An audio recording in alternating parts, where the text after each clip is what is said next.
Hi, Christina. Hi. Welcome back. Yeah. As if we've laughed for very long. Oh, super long.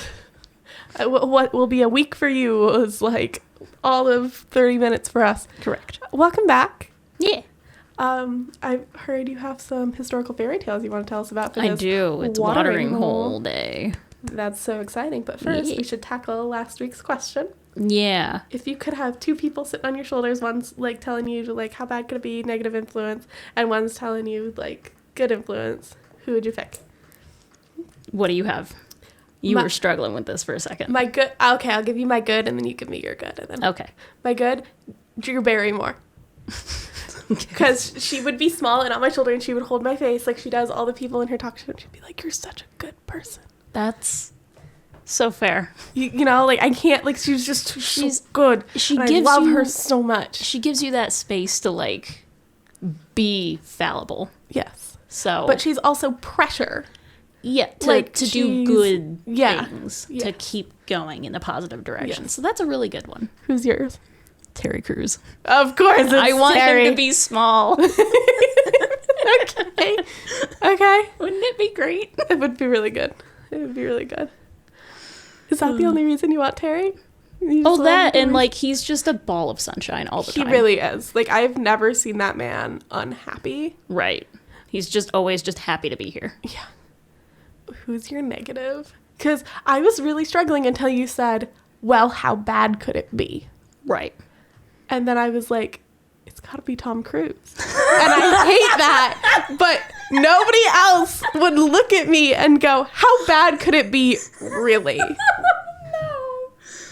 No. Great. Of course it was. I'm so happy that was the answer. Because it goes right along with my life motto and everything. So, who's yours? Mine is Miley Cyrus. Oh! I feel like she would be a really good influence to get me out of my, like, bubble, but also, like, kind of bad to be like, how bad could it really be? Like, fuck 'em. Like, just do it. Okay, yeah. Right. Okay, But, like, great. overall, good people. Yeah, exactly. Yeah. I don't know if Tom's a good person. But he very much would look at me and go, yeah, why wouldn't you go bungee jumping? Like, and push me to do, like, all the things I'm scared to do. Adrenaline-seeking stuff. Yeah. Yeah. That I want to do. Okay. I can see that. I would love to know your life motto, though. It's the thing that I say to myself when I'm, like, anxious about something. Mm-hmm. Thank you, Garfield, for the commentary. And, like, I use it all the time. And so sometimes, like, when it's really bad, I say it out loud. And I say to myself... Meow, indeed. That's a great life motto. Thank you, Garfield, for your input. If Tom Cruise could do it, how hard could it be? If Tom Cruise does it, how hard could it be? Perfect. I'm so happy that He's that's like, what you came up with. Fuck that white guy. But also, like, you know, like, how hard could it be? You know? He's, like, we're, like, the same size. Yeah. So, like, how hard could it be? I don't know. You know? Like, how hard could it be? Fair. I can't argue with it. All right, let's dive right into this watering hole. Yeah. Hit So, I decided to take fairy tales me. We love those. and figure out if there was any historical backing to any of them. Some of them do, for a fact, and others are speculated to be so. Okay. Others don't have any at all. It was just something that somebody made up sometime at some point, and it wasn't really influenced by anything specifically. Great. So we're going to dive into a couple of them. I have so many. I don't think I'm going to be able to get to all of them right now. So this could be something that down the line I will bring back. Great. And I'll have more. But for now, we're going to start with the Pied Piper of Hamelin. You know the Pied Piper, right? No? Not. I've classic. heard of him, but only his name. What the fuck? Okay. Okay. What the fuck is this little guy all about? Pied Piper's a story about how there was a rat infestation in Hamelin. Not a good start. The king had asked for help from a piper who said he could get the rats to leave. And the king said, I'll pay you buku bucks. And the piper lured the rats to a nearby river with his like musical prowess. He's a piper, so he pipes and makes music. And the rats had all drowned in this river. So he went back to the king. King decided to not hold up his end of the bargain. And I do know what this is. Solely based off Once Upon a Time. The rats threw me. Okay. But I know it now. Okay, go on. Okay, great. Piper got his revenge by luring all of the children away from the town and into a cave where they die. And in the story, only 3 of the kids survive. It's a blind child, a deaf child, and a lame child. Okay. They didn't die simply because they couldn't follow the music or they couldn't hear it. Right. So they tell the parents what happened, and that's it. That's the whole tale. Great. There's no resolution. There's no nothing. It's just that's a cautionary tale. Don't listen to music, I guess. Don't follow the music. Don't trust Piper. Yeah.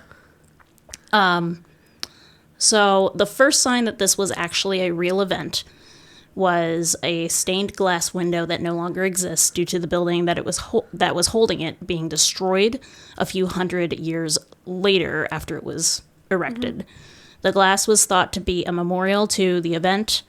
It was dated around 1300 AD, and something was written in 1440 in the year of, this is a quote, in the year of 1284 on the day of Saints John and Paul on 26 June 130 children born in Hamelin were misled by a piper clothed in many colors to Calvary near the Copen and lost.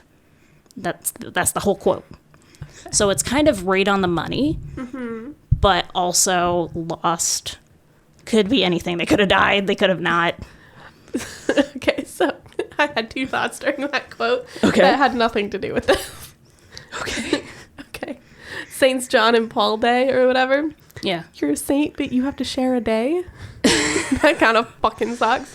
And that's fair. The clothed in many colors, that's not who my singing person clothed in many colors is. Mine is that's what pied is. The good woman of Dolly Parton. Oh. But that's what pied means, is clothed in many colors. But you get... I don't know what that means. Dolly Parton and her coat of many colors, the song. Oh, sure. Oh, never mind. Moving on. Back to the Piper. Now, Copen, it has umlauts in it, so I can only assume it's German. Great. Or Dutch or something of that nature.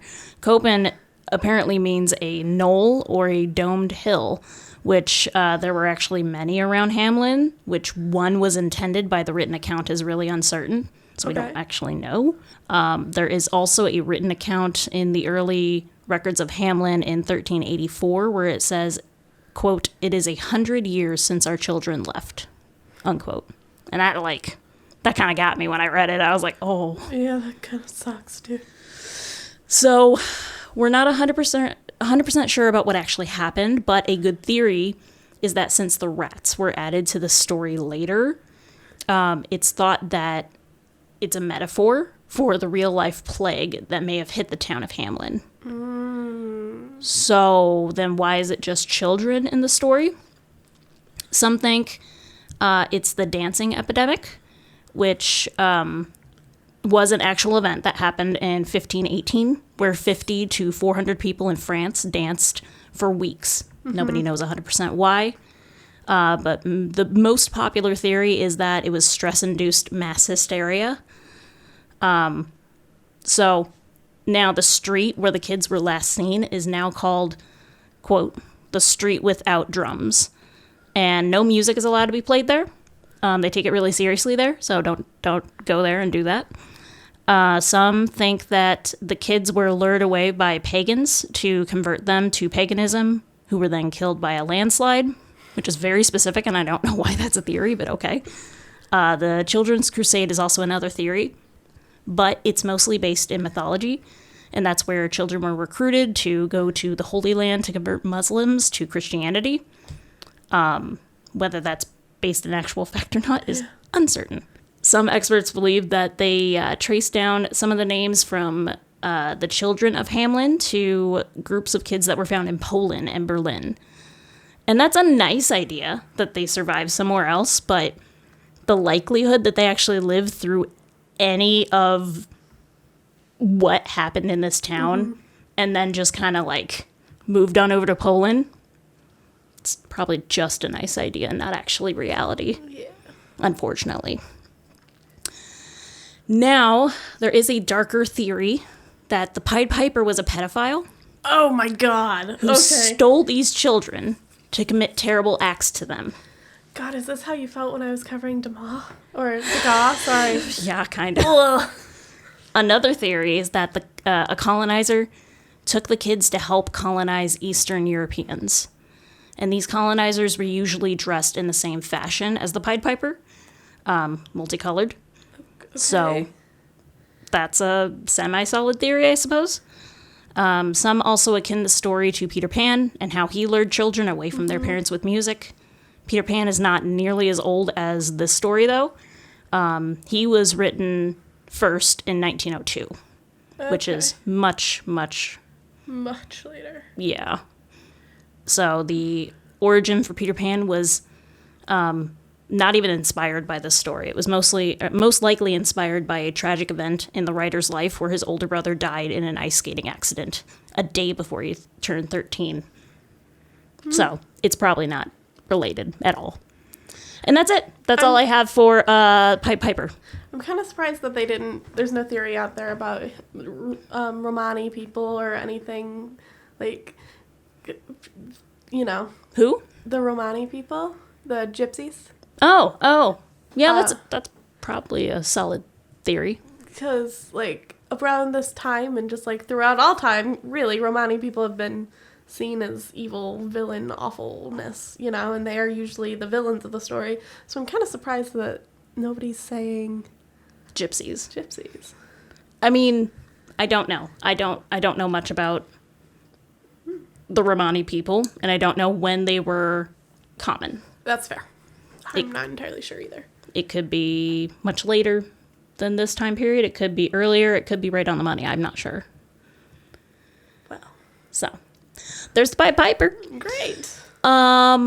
We can move on to... Was the Pied Piper a story you were ever told as a child? I don't think it was something like my parents sat with me in my room as a kid with a book. I don't think it was ever something like that. Yeah, because... But it was something that I was taught to a degree in the various activities I was doing as a kid. That's fair, because it took me a minute to realize what it was, and then I realized as I was doing research into Once Upon a Time when I was watching that. Yeah. I was like, what the hell? Like, this isn't a part of Peter Pan, really? And then so on and so forth. But, yeah. Okay. That makes sense. Okay, awesome. So... Hit me with the next one. Next one is Cinderella. I know her. You know her, yes. First story that I have found that is akin to Cinderella was written in Egypt in 180 BC. Rhodipidis. So much cooler. Yeah, right? So much cooler than this boring-ass white lady. Okay, go on. Rhodipidis is Cinderella in this story. That's her name. She was a Greek slave who had a love affair with an Aesop. Okay. Was sold to different sets of people, ended up in Egypt, and was freed by a Sappho's brother. Mm-hmm. Then apparently she married the king of Egypt. Good for her. Right. Some say she was a courtesan, and others call her a slave. And some called her a prostitute, and others say that she had hands and a mouth that could do wicked things, implying she made you do things with your body that you weren't really okay with. Like magic or like rapey? The second one. Oh, okay. Yeah. That's even worse. Yeah. Go on. Yeah. So it's getting less cool by the minute. That's just what they said about her, though. Oh, okay. So, whore. Yes. Okay. Basic story about Rhodipidis was that she was bathing along the River Nile. Mm-hmm. She had clothes and shoes that her owner had given her on the bank of the river right next to her. Then the god Horus, in the shape of a falcon, comes and steals one of those sandals, takes it to the pharaoh, and he decides that he needs to figure out who wears this sandal. It's important, and I don't know why, but it is. The sandal is very small and dainty, and he loves that, and he wants to marry this woman. That's the thing. That's the main motivator. That's fetishy and weird. Yeah. Okay, great. They search, they find her, he marries her, story over. But like, feet are big in Cinderella too. Yeah. And if you look back at certain cultures, really wanted you to have small feet. Yeah. Like you look at China, and they boxed people's feet in. Yeah, something with fertility and... Right. And I think they just really wanted their women to be as small as possible so that men could save them from whatever it is that they were going through. I'm wrecking your search history. You're wrecking our search history? Oh, because you're looking up feet. Yeah, what is the appeal of small feet historically? So like,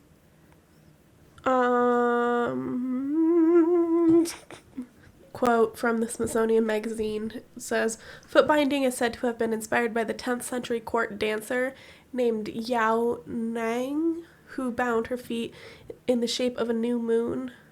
She enticed the emperor by dancing on her toes inside of a 6-foot golden lotus festooned with ribbons and precious stones. In addition to altering the shape of the foot, the practice also produces a particular sort of gait that relied on the thigh and buttocks muscles for support. From the start, foot binding was imbued with erotic overtones. It's a sex thing. Gross. It's a sex thing. That's what it is. Gross. Big gross. Unfortunate. Anyway, more of that. I like that your last note under this is just cute. Gross, Christina. That's not the part that's cute. You're going to find out what part is cute. Okay, great. Tell me more. It's not actually cute, but it's not feet. Great. It's definitely not feet. Charles Perrault. You know that guy, right? Probably. Basically, Grimm brothers were German. Hans Christian Andersen, I'm pretty sure, was also German. But like Charles Perrault is French. Yeah, the equivalent. Yeah, the equivalent there. Great. Same world. So Charles Perrault, 1696 or 1697, he created the story Cinderella. Okay. That we know as of today. And the Cinderella that he came up with is pretty close to the Disney version. Okay.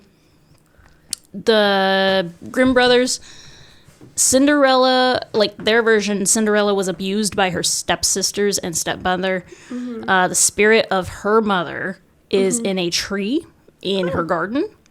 And this tree gives her gifts, like beautiful dresses, so she can go to the ball. So that's the godmother. Oh, okay. That makes sense. But it's her actual mother in this tree. The usual ball is being put on by the king to find a wife for his kid. She goes, they hit it off. She leaves the slipper. He looks for the woman that owns the slipper. The family hides her away. The sisters decide to try on the shoe. The mother says that they won't possibly fit, so they've got to cut their feet. Yes. One cuts all of her toes off and fits in it. The prince notices that there's blood everywhere.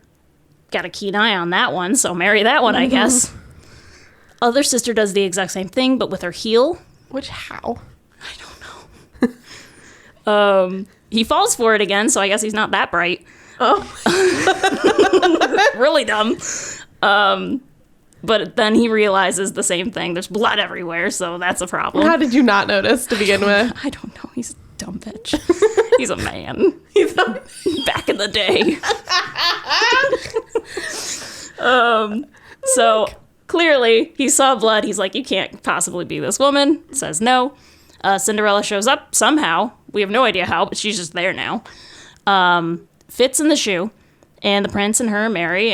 And at their wedding, the sisters show up, hobbling around because their feet are fucked up.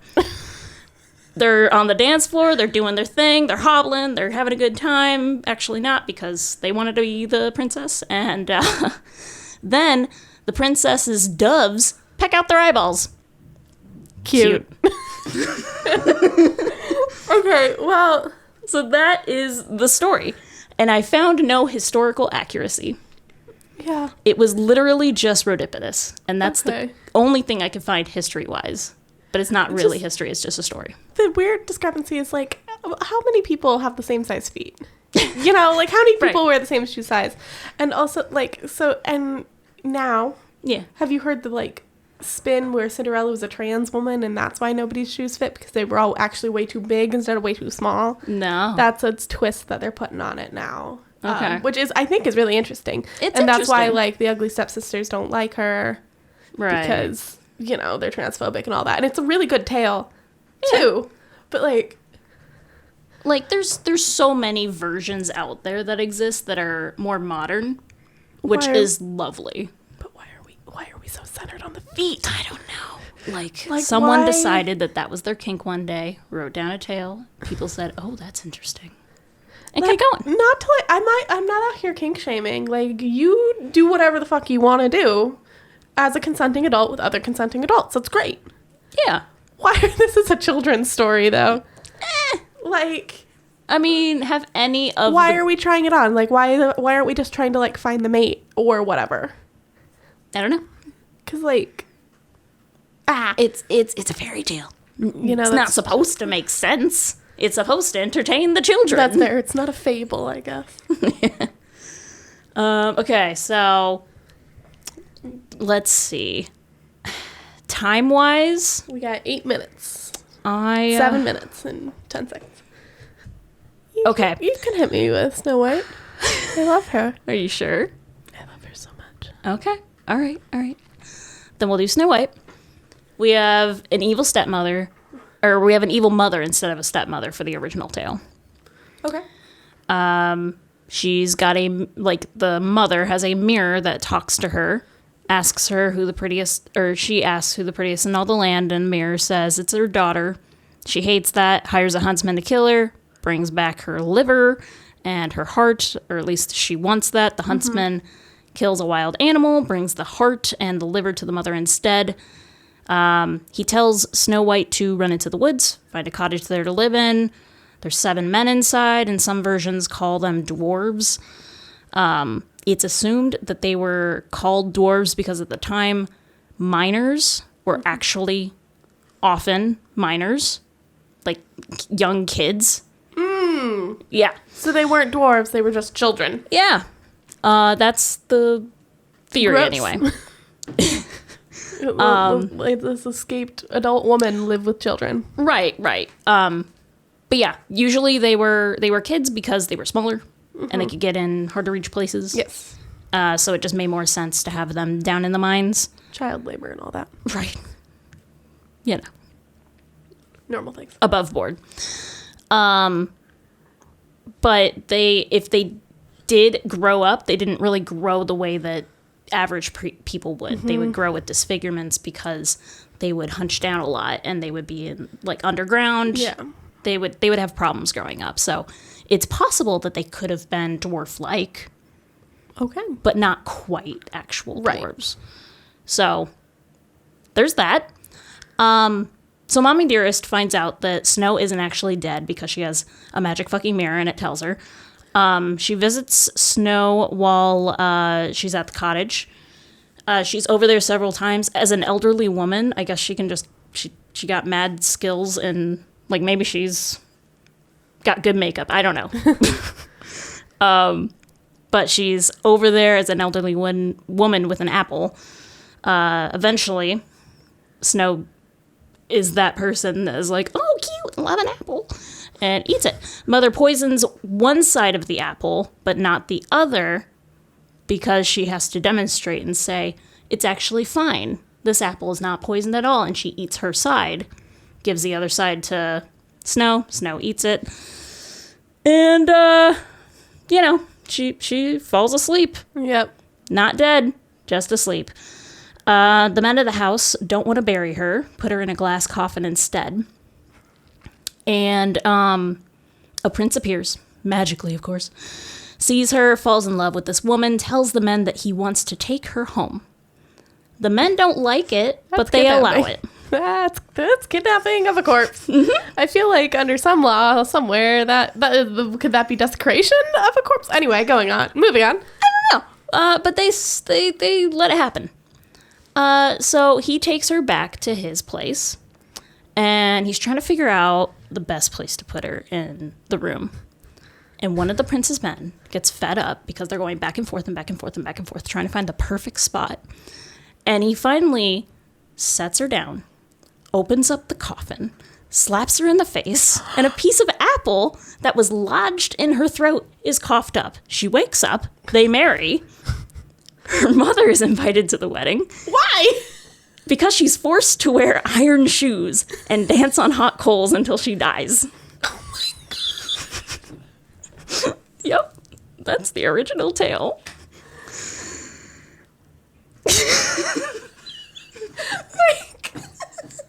Like, I too am a bitch that would eat an apple any given day, but like making your evil mother, like inviting her to your wedding, gross. Mm-hmm.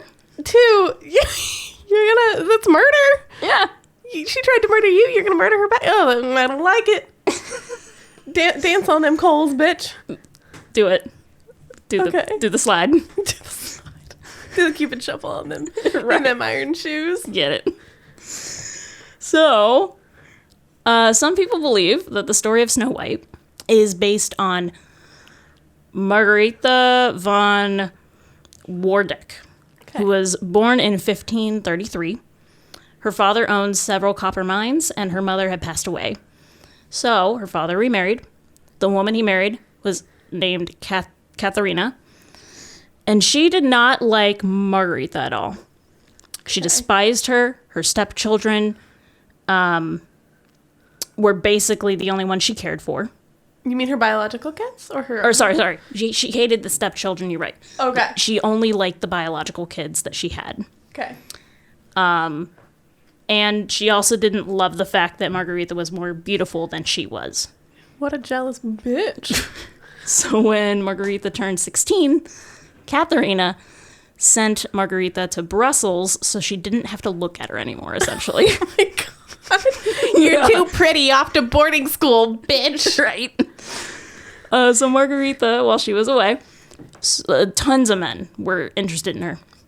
But she only had eyes for this one guy named Philip. He would later become the Prince of Spain. Mm-hmm. And she died at 21 under mysterious circumstances. Most believe that she was poisoned by the same people, by people that were under the orders of the King of Spain, essentially, because they assume that the king didn't like it that they were together. He didn't think that they were a good match. Oh. That is all a theory. Nothing's proven. But she died young. Her and stepmother, there were questions. Yeah, like there's a lot of similarities between the stories. So that is one theory. Okay. There is another option about Snow White on who it could be based off of.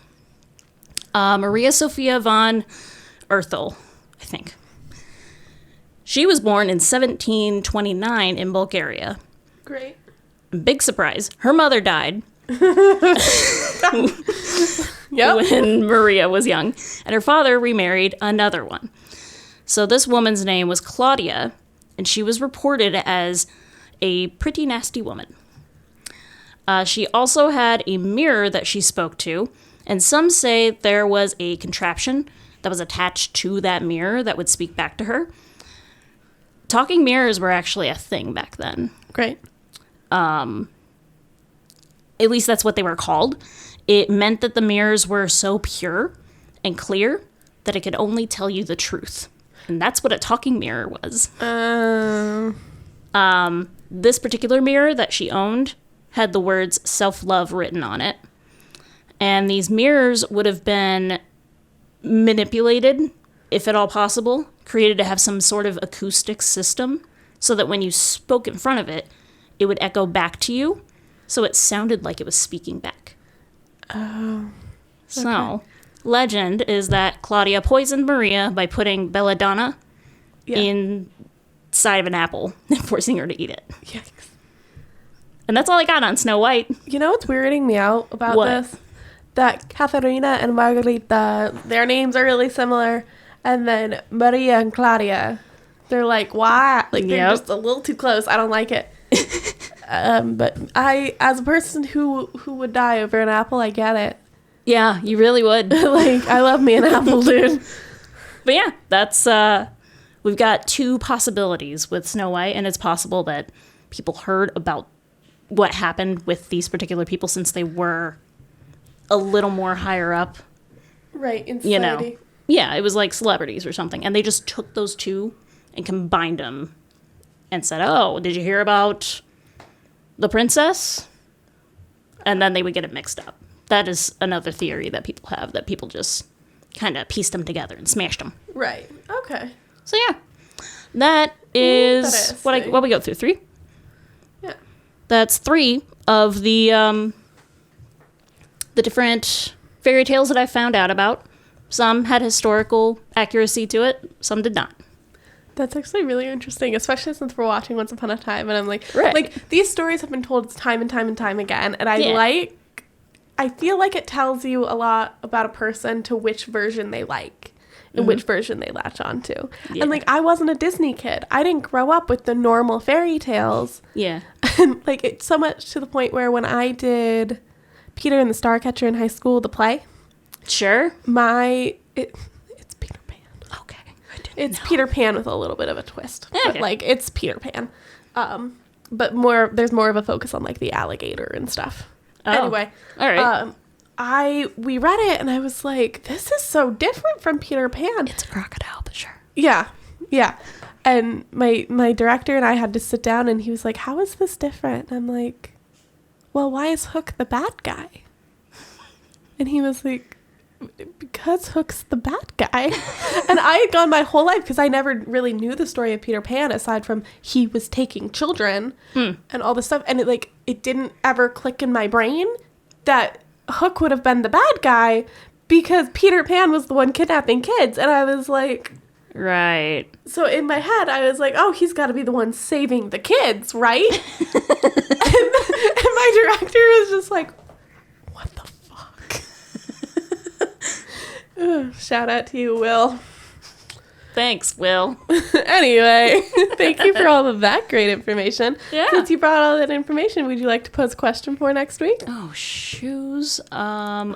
Shoes. If you could have somebody die in a very specific way or just be tormented in a very specific way, Okay. What would it be? what would it be? And would it involve clothing or accessories or something of that nature? Get creative is what I'm getting at. How would you torture or kill someone but make it snazzy and not incriminating? Fabulous. This is all for storytelling purposes and storytelling purposes only. Thanks. Yeah. All right. Thanks, Jan from Legal. Thanks, Jan Am. Jan Am runs our legal department. Yeah, thanks for that. Okay. Love you. Bye. Love you. Bye.